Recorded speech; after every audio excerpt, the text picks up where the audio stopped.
Greetings everyone, and Great here with another Age of Empires 4 replay. So on the top side as a Cyan Roost, we have UtinOwns. On the south side as the Red Chinese, we have GG Sauce. We got, of course, the dock out here and the dock out here. Since we do have a Roost player to pull out on the field, let's switch out of castle mode here to take a look at the bounties. Right now he has 70. The Loida will provide some great food collection for the Roost. The Roosts just have really good food throughout the entire game, so we want to get the bounties up. It does have at least tier 1, which is very important. Give him some immediate 5% increased gathering rate for his villagers, which would be useful for either for deer or for the sheep. And looks like Cyan may have gotten most of that stuff. And most of the deer have been cleaned up over here. He has currently 140 bounty. He's going to need to find some wolves. And the Chinese player does clean up these deer now. Now only got a single Loida. They cost twice as much efficient both. They collect twice as fast, as well as it doesn't require drop off, so they collect a bit more than that. It does take that Loida there to immediately go into combat. Very, very nice. Sorry I didn't slow down quick enough. Let's get these guys inside the docks. Only had a handful of them deployed on out. I think, yeah, the Roost player went for a faster feudal age to get out more aggression. I tend to do the same thing as playing the Mongols. He needs to get past the... going for a Springald ship. Does he get inside? Does get inside there. Very, very good micro there. And now the Loida is being forced on back. Does cost some food or wood to convert back to a fishing ship. And does cost a bit of more to the Lord attack ship, which is the Springald ship. Red's scout trying to pursue Cyan's scout. Crown, of course, deployed on the field. Imperial Academy first. He's not eyeing for the Bardic Sun, since usually this devolves into fish combat or sea combat very quickly on this map. You could deploy the Bardic and the Sun over this region. And these are shoreline fish, so pulling a mill over here would provide some good amount of food. I think people neglect shoreline fish a bit too often, because if it does collect as quickly as deer, you don't get this improved carrying capacity like deer, but it does get collected very quickly there.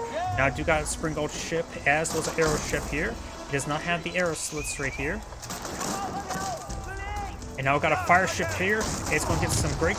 Oh, no, he only hit the fishing boat. He did not hit the Springald ship. Very, very important. He's focused on the Springald ship there. He has his own arrow ship. Springald ship's falling on back, receiving some fire there. And now we do have a... Okay, that's a fishing ship. And the arrow ship does fall back for a moment. Are the Lord and fire ships equal in strength as regular fire ships? If that is the case, then they're probably a bit more expensive, aren't they? 80-80? Actually, no, that's still the same cost as other fire ships. I wonder. 80-80, that's still a lot of gold. I wonder if it's cheaper to do that into a attack ship. No, definitely not. My mind wandered, and it wandered in an incorrect direction. Got a load of fishing ship here, just trying to scout around. Could be upgraded to another ship if needed. Got a fire junk here, ready to engage in Springald ships on both sides, eyeing just to fight the navy. Oh, the dragon turtle pond. Oh yeah, that's why he knows this map, and he does now have the dragon turtle bounty increasing gathering rate of a Loida fishing ship by 300%. Holy crap. I think, and they don't require a drop-off point. He could just throw this in the corner of the map and collect a whole bunch of free fish. That's a little bit overpowered to gain the dragon turtle bounty like that. Yeah, that probably needs to be nerfed for Loida ships. Make it 150, so it's equal to a regular fishing ship. Because fishing ship that doesn't require a drop-off, he knows that his opponent's grabbed it. He needs to hunt down that ship. That ship is far too powerful. But that probably should be nerfed for the Lloyd's ship only. Because that's basically equivalent to 6 fishing ships. Actually, it has 224 in storage. Oh, so they just... so it doesn't get a direct trickle in, they just collect and then drop off occasionally? That's sort of weird. Let's bring back the Lord of Fishing boat over here. And keep it safe. He knows how powerful that is. We got some fire ships now being left on the back line, going for another dock. Both sides could go for... I suppose the Roost player doesn't really need to go aggressive on or need to play a defensive military because he has a Kremlin out. And so if his opponent does try to attack with a ground force, he just needs to hit a button and get a massive wave of militia.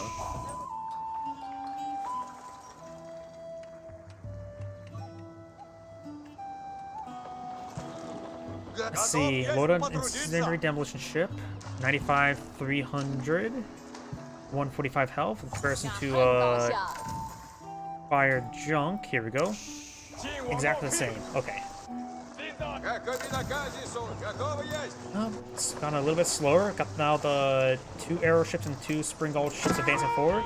There is a good number of springald ships here. The Chinese player needs to fall back. There's just way too much navy there. We don't have arrow slits on any of these guys, nor the improved fishing upgrade.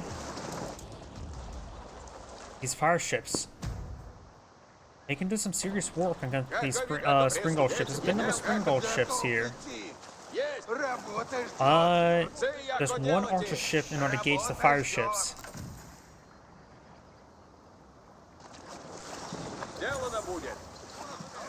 And these are all the springald ships. These fire ships can do some massive damage. Naval arrow slits has been completed by somebody, probably the Roost player, since we have been technically selected. Yep, this one has the defensive arrows. Very nice. He only has 2 docks. His opponent has 4. Let's see, the Chinese player spent a lot of his resources. The Roost player is saving up. He's eyeing for Castle Age. Castle Age does give you access to the armored hull research, increasing the health of all military ships by 20% and increase the range by 1. As well as getting extra springald arrow. Springalds get +1 attack and 20% faster. Wait, I thought it was... Actually adds a second springald placement. That must have been changed with the recent patch. Maybe it wasn't. I just know that when I age up, I just tend to get the upgrades I have of the ships I have currently. Because I just know they're going to be good no matter what. We do have another dock to go over here. We've got 3 docks. Now we do have the springald ships advancing forward. He does have these fire ships now advancing forward. Good fire volley there. Does take up one of the fire ships. We've got 2 fire Lloydas here.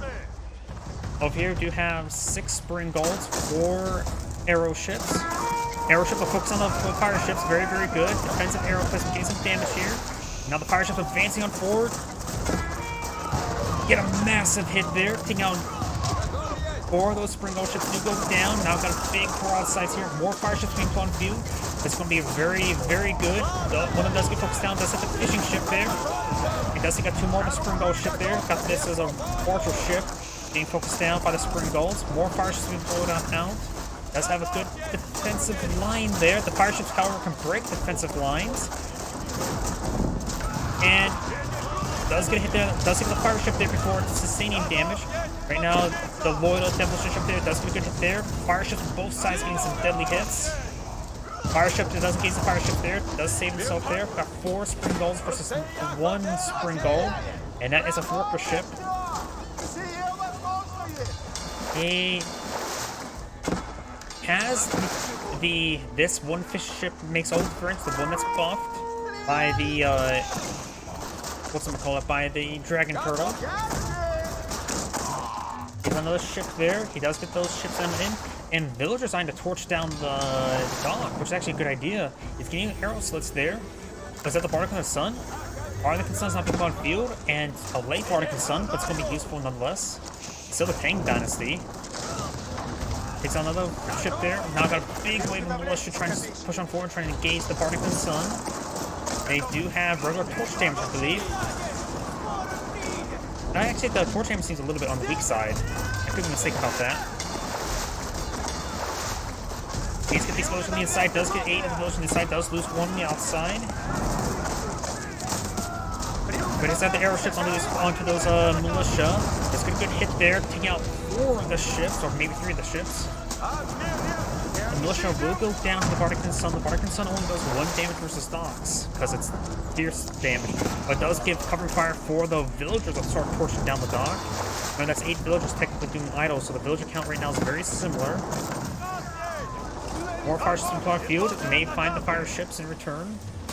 Fire ships do additional damage versus structures, nearly 400.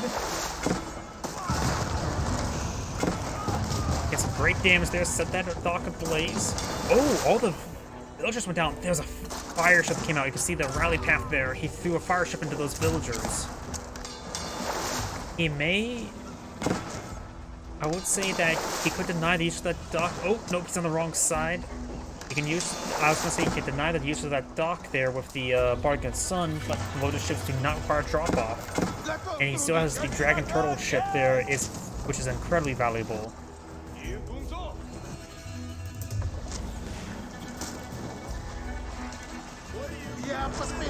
Does see a bit of fire there, does defensive in place in here. And the Dragon Turtle ship does escape on out there, and he still has anti-naval arrows here.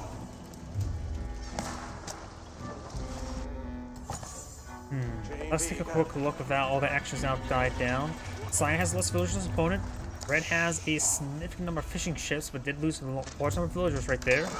And is going to throw in the fire ship there. He wants to eat that Dragon Turtle ship. Does lose the Bardican for that ship there. The Dragon Turtle ship could escape on out there. He needs to get the other one to repair up the Dragon Turtle ship. The Dragon Turtle ship will go down. He should have used this one to repair it up. That would have been worth losing the ship to get that ship alive. You could set that Dragon Turtle ship up there and just collect all the food he ever wants from it. Spring Gull ships engaging. Looks like the Science will win out. He does lose all the docks. The Lotus ships don't require a dock to collect food. He does take out a fire ship there. And now we've got a single archer ship advancing forward. And that's a single Spring Gull. Imperial Palace not being pulled on the field. Oh yeah, that's Imperial Academy. Imperial Palace is the spying one.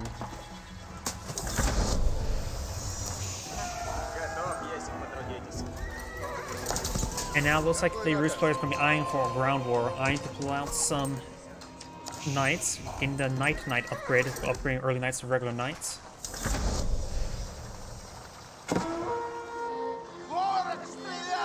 And a loaded fishing ship will be hunted down. Red could engage with some commerce trade here, but the distance won't be too significant. You will have to pull out fish docks over here in order to get some good trade distance. Though, since I usually play Mongols, I'll still go even for the short distance, but maybe just a minimal amount. A little bit overkill with that fire ship there. Does take out a villager before going on down. The Roost player just got survival techniques. Right now we do have 3 knights to one field versus 2 palace guards. Looks like the Chinese players eyeing for more palace guard and getting out some more barracks. At this point in time, he doesn't really have to. He doesn't have to just plan for just early knights now, since they're both from Castle Age. He has to plan a ground war of all the assets which the Roost player may choose. Still, a strong likelihood he would go for knights as their mobile tool. Especially on a map like this, a mobile tool would be very handy. Does find some of these villagers here. That villager does go down. You now have a warrior monk on the field. And claim this relic. In fact, this patrolling Spring Gull ship may find him. Though they're much more durable than, say, villagers. Now got improved fishing. Finds a hit there. But looks like warrior monk will, with his extra health, will escape away. Find a score here. Let's switch out of caster mode and see how much trade bounties reflected. We got 385. And it was a high trade haul, which does provide some excellent gold generation. Keep an eye for more hunting camps in this region to get some more gold generation. There's some good. It's actually a lot of good spots for hunting camps in order to get some good gold generation. And the hunting camps do not compete with the high trade tower either, so you can pull out some extra camps up here and get some extra gold generation. Yes, he's one of these fortified palisade walls. He could go for some trade there to replace gold income entirely.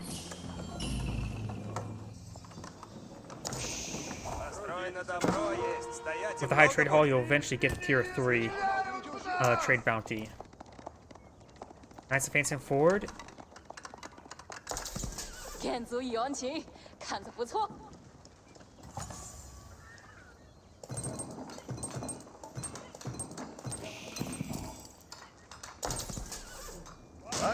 Let's find a Palace Guard right there. Trying to go for these villagers. Palace Guards don't do those damage versus these knights, but they do sprint pretty quickly. They chase them down. Councilor does get some hand cannoneer sluts onto these knights. And now we've got a massive wave of Palace Guards and Spearmen advancing on forward. He does have a town center here, which the arrows will be useful versus the Spearmen, but he does have 2 Pierce Armor research as well. He prepared to engage his town center, and now these Palace Guards have 5 Pierce Armor, making these villagers, these town center arrows only do 1 damage each. Militia charge on forward first. Let's get some spear braces there. Warrior Monk does get an attack there, getting Saints Blessings to these nearby forces, getting plus 2 damage. Especially useful for those militia members. Hazard is still firing away, but hitting various forces, can't really micro it all too well.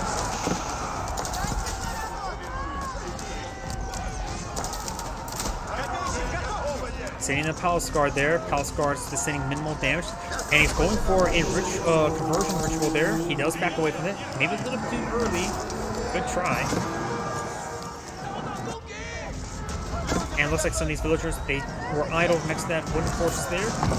Science now trying to close on in. Will engage these Palace Guards quite successfully there. And now this Warrior Monk is trying Saint's Blessing with a relic on his back. He may just keep this relic on the close on front line against these Palace Guards and Spearmen. There is actually a bit of a technique you can do. The same way you use grenades in Cup Years 2. You throw a grenade, which he may dodge it, but dodge means he sustains extra damage from running around with all nearby fire. And what you can pass to is something similar as well. Use conversion to force your enemy to run around, allowing you to get some free damage on those forces. These knights need to be retasked there. Let's see some extra damage. Needs to finish off those forces. Does have a handful of crossbow deployed on the field, trying to engage Palace Guards with crossbow, which is a good idea. And if you get a mix of archers and crossbowmen to go along with this knights, that would be good. He has not tasked any traders just yet. He has 1 now market on the field. He's getting a small trickle of traders at the moment. That may all he can afford at the moment. They are relatively expensive.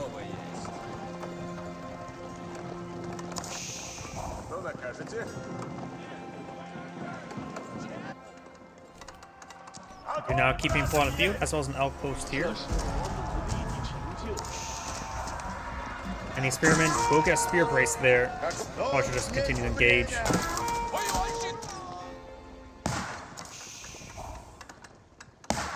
So he's getting some hits there on the stable. He may want to go for a, a trebuchet.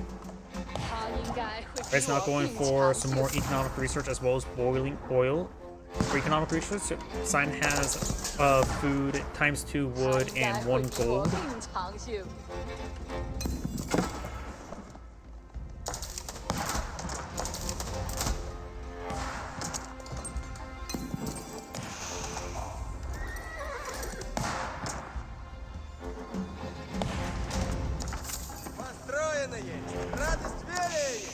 Housing being deployed on out.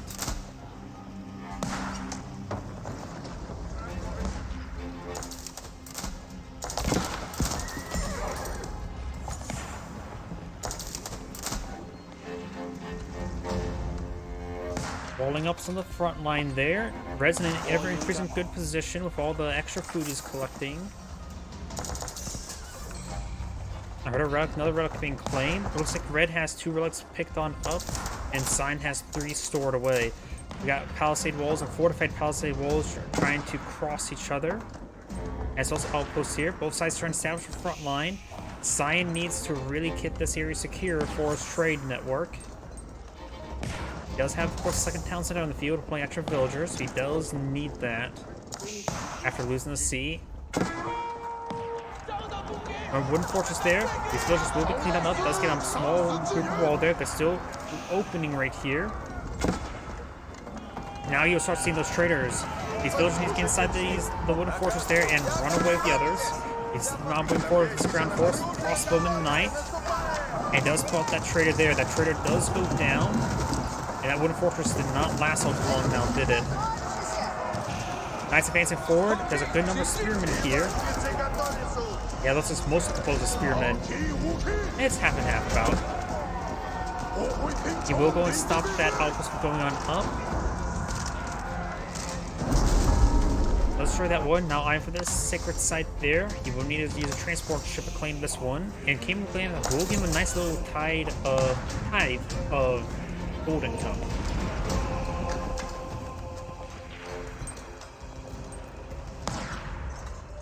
Ray's now pulling a lot of forward infrastructure, including some siege workshops. Got a bunch of nested bees. Are these clock tower nested bees or just regular nested bees? Actually, we don't see the astronomical clock tower now, do we? So these are regular nested bees. Relatively rare sight indeed. Oh yeah, I could just highlight it. Right now, Cyan has a military 52 versus opponent's 81. He's pulling out more crossbowmen and now getting some cav archers. Horse archers. Horse archers just do good damage out of range. Great unit to company along with his knights.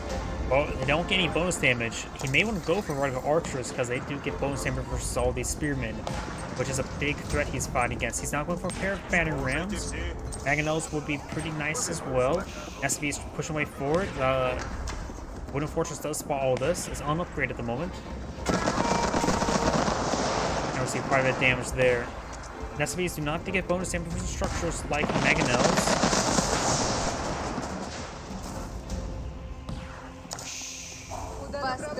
On some backline farms, very nice. Have some hunt cabins over here, collecting all that wood in the back line.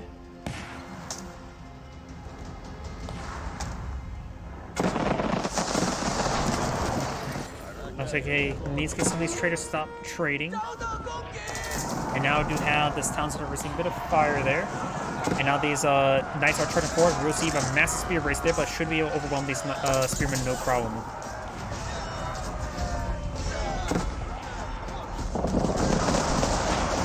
Structure starting going down. Villager count is civilian count is very similar. There will be diminishing returns with some of these fishing boats the farther they need to travel.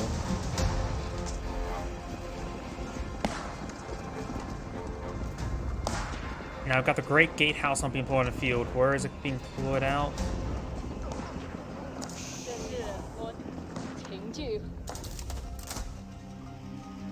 Does have a keep over here to deny the trade. There's a Great Gatehouse. And right next to the sacred site there as well. You could have pushed it a little bit farther forward and then get this sacred site captured on up. And that way it will force the opponent to engage near the Great Gatehouse. The Great Gatehouse is almost complete.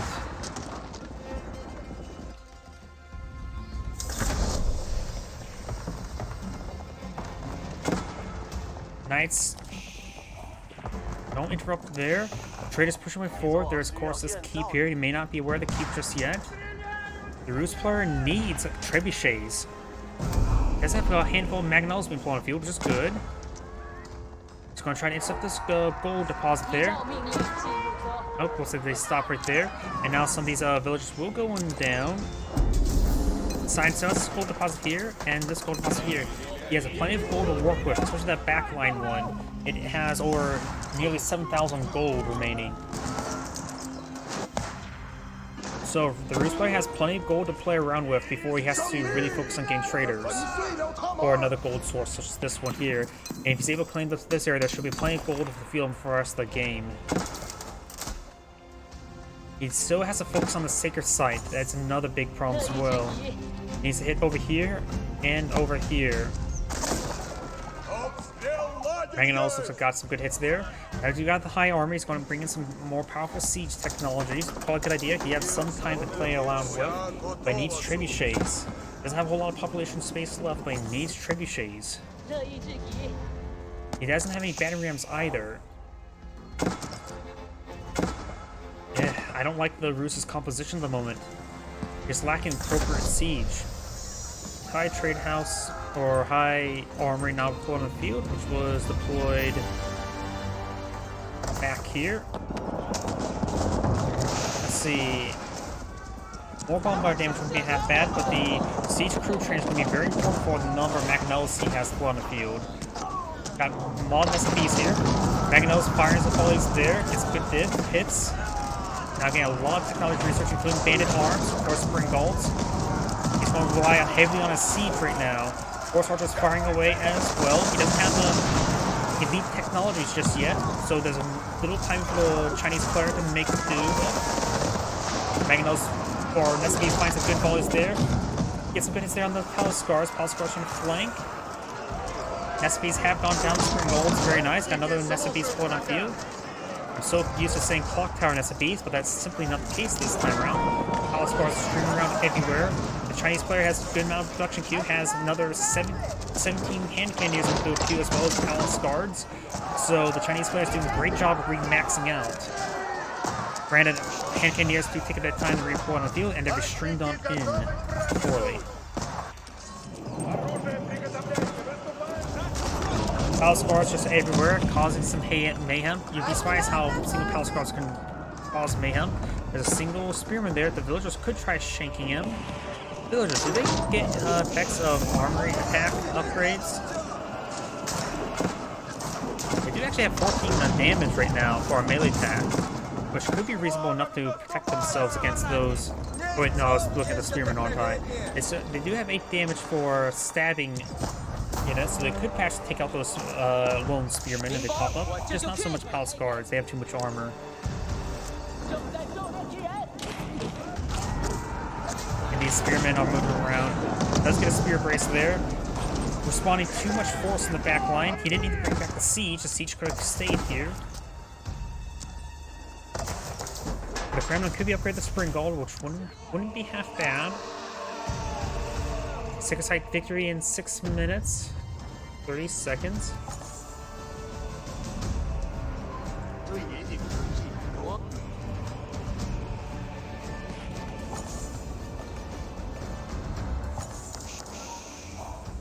This player only has 93 villagers at the moment. And Resnauts are making way forward of his army. You have a bombard here, which will be effective. Knights, Horse Archers, and Crossbow advancing forward. Now got the Spring Guard replacement there. Trying to lose some new forces. He does have some military to call on in. But, ooh, good Mangonel hits there, but got a lot of damage from his own forces thanks to that nest of bees. Crossbow can help him around. Does take up the nest of bees there for the bombards. Bombards trying to soften it away. The Risk player's just having trouble maintaining front line. He's not remaxing properly either as well. He has 10 forces and everything else is not being redeployed on out. He's playing resources, but his remax is non-existent. Is he AFK at this moment? I think the Risk player's just now AFK. They may have been chatting right there. You can't see chats in replay, so this is Android saying, thank you for watching and on to next replay.